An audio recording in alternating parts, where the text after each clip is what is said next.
Good day, everyone, and welcome to my YouTube channel. My name is Jadesala, and I am a top rated plus freelancer on Upwork with over $10,000 in earnings. Today, I'm going to show you or tell you how you can win your first job on Upwork.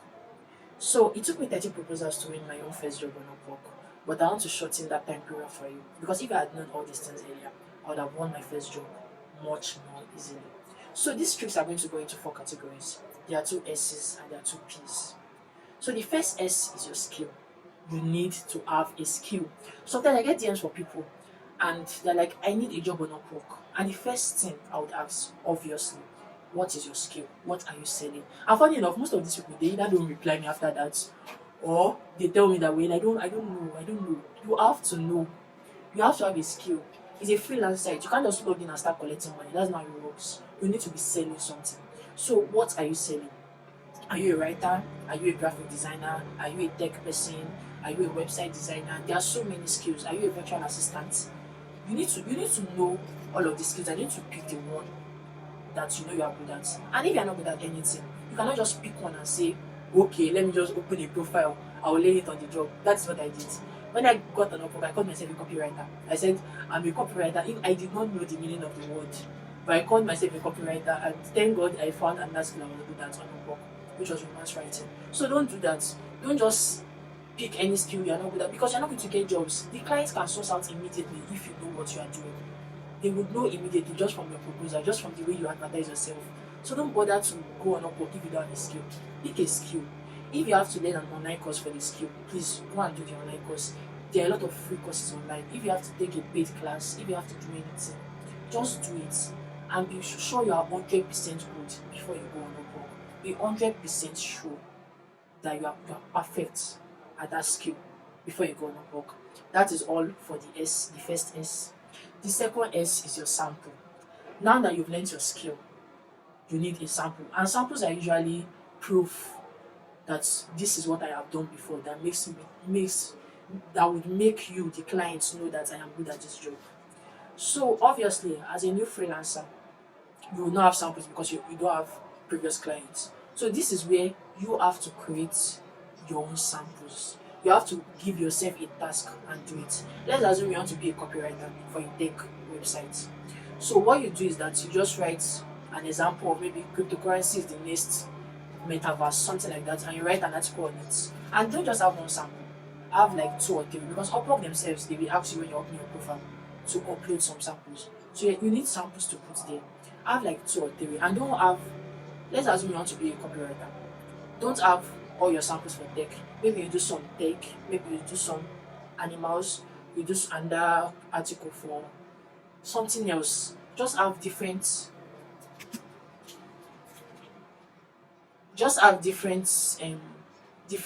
articles or different write-ups for different posts. So in case you see something about animals, a job about animals, you apply using the animal job posting. In case you see something about tech, you apply using the tech sample. So that's how you do. That is all about your samples. So now the two P's. The two P's are the most important things to get a job because they are what your clients will judge you on.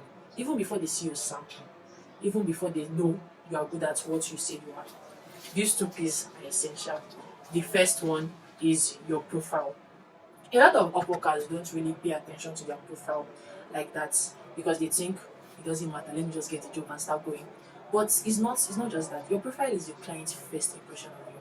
When your client opens your proposal, the first thing they see is your profile. They see your picture, they see your name, they see the country you are from, they see how much you've earned, and they see what your job success score is. In case you don't know what a job success score is, a job success score is an indication of how well you've worked with clients in the past. Most Upworkers have job success scores of 80% or above. Normally, if your job success score is less than 80%, your clients will be reluctant to hire you. But again, we are talking about how to win your first job.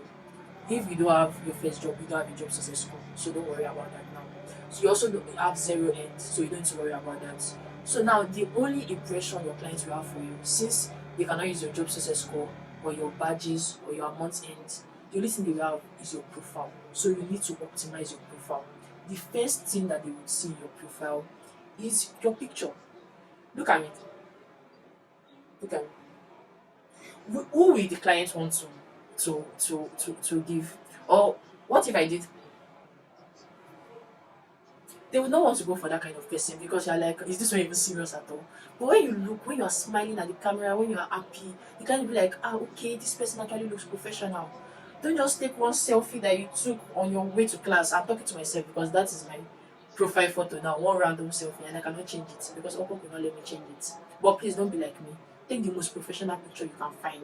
Smile at the camera. Look professional. That is already a good thing. And that's thing that will draw the client closer. Okay, this person just started working. But since you have this kind of photo, it is likely that you've been doing this kind of job in the past. You understand that? So now let's go to the next thing. Your heading. What is your heading? Today someone sent me a DM and I said he had not been getting jobs on Upwork. And I said, send me your profile. And I saw his headline. His headline was writer. Do you know there are hundreds of writers? Different billions of writers existing. There's the content writer, there's the blog writer, there's the article writer, there's the creative writer, there's the romance writer, there's the fantasy writer. Specify. Be as specific as possible. This is why it is important to specify, because sometimes clients actually invite people to jobs. Do you know how they invite people? They just search on their phone or on their app, content writer, blog writer, blog writer for blog websites, because they are looking for something specific. They will not just say writer. No, they want something specific. So you have to be specific as well. This is why it is very important to pick a niche. You cannot just call yourself a writer. Writer of what? They will be confused. You need a niche. For me, my headline is expert romance ghostwriter. So they know for certain that I am a romance ghostwriter. And obviously the question you will have is that what if I want to do two different things? That is why there is something called specialized profile on Upwork. Meaning after you create your main profile, you can create subset of profiles. So that let's assume you are a content writer and copywriter. So when you see content writing jobs, you apply using the content writing specialized profile. When you see copywriting jobs, you apply using the copywriting specialized profile. So that would also help a specialized profile, but make sure you are as specific as possible. Some of them would even write content writer specializing in dogs, copyright and tech copywriter, as specific as you can. Because the more specific you are, the less competition you will find. So please be as specific as you possibly can. So now, after that, the next thing obviously is your profile bio. And this is where a lot of people mess up. Please, I am begging you, do not mess up your profile bio. That is the first indication. That is the first thing a client will see when they happen to check your profile. Your profile bio cannot just be one paragraph of, hello, my name is. First of all, why is your name there? Your name, they can see your name, it is right at the top. Adejimi Afolabi is already there. You don't need to write, hi, my name is Adejimi Afolabi. No. Start with something else. What I would advise, I'm going to give you a plan or a three-tiered step. Is it three? Four-tiered step on how to write the perfect profile bio. The first thing you should do is a greeting, obviously. I'm not going to add that. Hello dear. My own greeting was hello dear future clients. So hello dear, something like that. And then these first few lines are very important because of before they click on your profile, those lines will appear to them too. So if you write something like hello, my name is Adejimi Afela, they'll just click away. What are you telling me? Say something that will surely draw or resonate with the clients. Try to anticipate their needs. Hello, are you looking for a content writer that is good at writing content for gaming websites? Hello, do you need a writer who can get you, something that would show them that, oh, okay, this is what I'm looking for. And again, use keywords. Keywords are words that will often pop up when clients are looking for freelancers. Let me tell you my own keywords as an example. When clients are looking for romance writers, there are certain words that we know that I will surely see. They will talk about non-plagiarism. They always say they want non-plagiarized content. They always say they want someone who can meet deadlines. They often say they want long-term writers. So if you can attach these keywords, are you looking for non-plagiarized content from a writer who is open to work long-term? They'll just be like, this is exactly what I need. And they want to click on your profile. So draw them in with that question. And then when you do that, the next paragraph should be just a very brief overview of what you've been doing. You say, I've been a content writer for 12 years and I specialize and my writing is really good. I've worked with so company. If you have if you have if you have um, reviews from other clients in the past, this is the time to attach it. You say, yeah, what my clients say about me. Some people even start with the reviews straight up. But again, this is what I use. So it doesn't have to be what you will use. It's just what I do. So you just write it there. The next paragraph, and please mind you, be putting spaces between your paragraphs. Don't write everything jumbled up. Because the more spaces there are, the more likely it is that the client will read it than when you just pack everything together. So the third one is now when you list out everything you do. You have to list it out. So in case the client is scrolling through and saying, does this person even do what I do? They can see it clearly. Don't write it in a single line. Space it out. So you can see something like um I write in the following niches: historical romance, fantasy romance, contemporary romance, bad boy romance. This I'm just listing out what I wrote in my own. Then after that is now expecting you soon. Then my name. I signed off with my name. That is all. It is that simple. So that is all for your proposal. So the next one I will talk about, obviously, is your profile. That is all for your profile bio. And yeah, I forgot. Then you also attach samples at the end of your profile. Attach sample. Make sure you complete your profile. Make sure it is 100% complete. How can it be 100% complete? Put samples there. Put your experiences working at the past, whatever you've been working at. It doesn't even matter if your experiences are not similar to what you are looking for. Just put something there so that your profile will seem all rounded. Put something under experiences, put something under other experiences, put something under education. Let them know that this is a real person that is communicating with me. So that is it for the profile. And then finally, your last step is your proposal. So now I'm going to do something interesting. Instead of telling you what a good proposal should look like, I am going to show you by showing you two of my proposals that have won me jobs. One of them is an example of a good proposal, and one of them is an example of a terrible proposal. So please try to take notes of the good proposal while you watch this video. So now I'm just going to look for my I'll start from the terrible proposal, obviously. So background, for the first one that was a terribly written proposal, I didn't write the proposal because I don't even know why I wrote it like that, but I was invited to the job. I think I wrote it like that because I thought I would never get this job. So what's the essence? Because it was a very high paying job, and I actually got the job at the end of the day. But I'm just going to show you what an example of a terribly written proposal is. So the first thing I started with, maybe I should talk about the post. The post, I'm just going to summarize it briefly. It was a romance story according to Blake Snyder, one writing, whatever. They said the project consists of the following tasks: write an outline, create a story.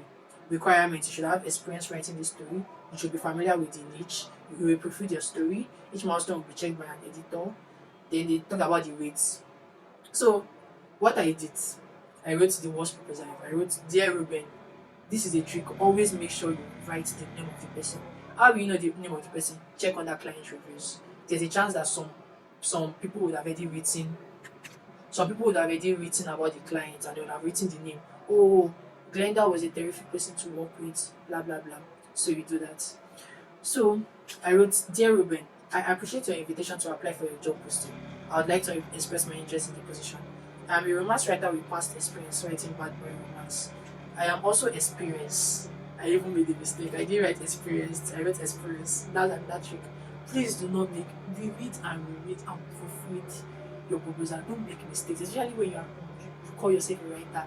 Who would want to hire a writer that makes errors? Please don't. So, and I am also willing to go rounds of edits. Please contact me so we can discuss further. That was all. That is a terrible proposal. Let me show you what a good proposal should look like. The first thing is to start with keywords. What do I mean by keywords? Keywords are those things I mentioned, not plagiarized. Now I'm just going to use my own as an example now. I said the story was about an Amish romance story. So I said, "Hi Glenda," I mentioned her name. I said, "I see you are looking for a writer who is open to long-term collaboration on Amish romance." Remember when I said most of them talk about long-term collaboration? So I mentioned it. And I said, "I would like to apply for the position." So two things, I mentioned her name and I mentioned the keywords. So she also talked about wanting someone that had a lot of experience writing a lot of books. So I told her I have ghostwritten a total of 15 novels for clients. Please don't lie. If you've written only two, just say you've written two. If you've not written anyone, don't mention it at all. Please do not lie, because she could have easily checked my profile, and when she checked my profile, she would have probably seen that, oh, this was actually true. So she also talked about she needs someone that can research on the tradition, and I said I am also quite willing to research on the tradition, including thoroughly reading up on the internet and the documents you might have in your possession. That means I was enthusiastic. I anticipated her needs. She said this is what she needs, and I told her that don't worry, I will do it. Trust me. So apart from those two, if I had done a previous project on this one, the first thing I would say is that I once did a project that is very similar to this. This is how I did that project. But now I have not done a project similar to this. So instead of that, see what I wrote. I wrote, here is how I would approach my first job with you. Number one, I will thoroughly read through your plot and ask you any questions I might have, mostly about the tone and including what dialogue narration ratio you prefer. Number two, I would get set to writing, giving you regular checking so you'll be rest assured that the work is going well. Number three, finally, I will turn over the finished project, wait for you or your proofreader to make your comments, and edit as required. So now, if I had not written, here is how I would approach my first job with you. And that thing I do is I just say, here are some questions I have for you. I will now ask, oh, what deadline? Please, when you're asking, here are some questions I have for you, please don't ask about the money. Please, we need to make it seem as if the money is of little interest with you. What you are trying to do right now is make the client's lives better. So you talk about, oh, what's your deadline? What style do you think you prefer? Would you like this tone of voice that I use in this article, or would you prefer this other article? Stuff like that. So just try to play around like that so that the client will be like, this person actually read my proposal. Because you will ask questions about those things they didn't mention in their proposal. Not something like they already told you that the deadline will be 2 weeks. Now the first question you ask is that, hey, please, what's the deadline? They will know you didn't read it. Ask about questions that they didn't brush through in their proposal. So the final thing I did, and I think this was one of the reasons she actually messaged me for an invitation. I said, I would like us to get on a video call to discuss this job further. If you would, please message me at your earliest convenience. And one of the first things she said is that she does not do video calls. But see, she replied.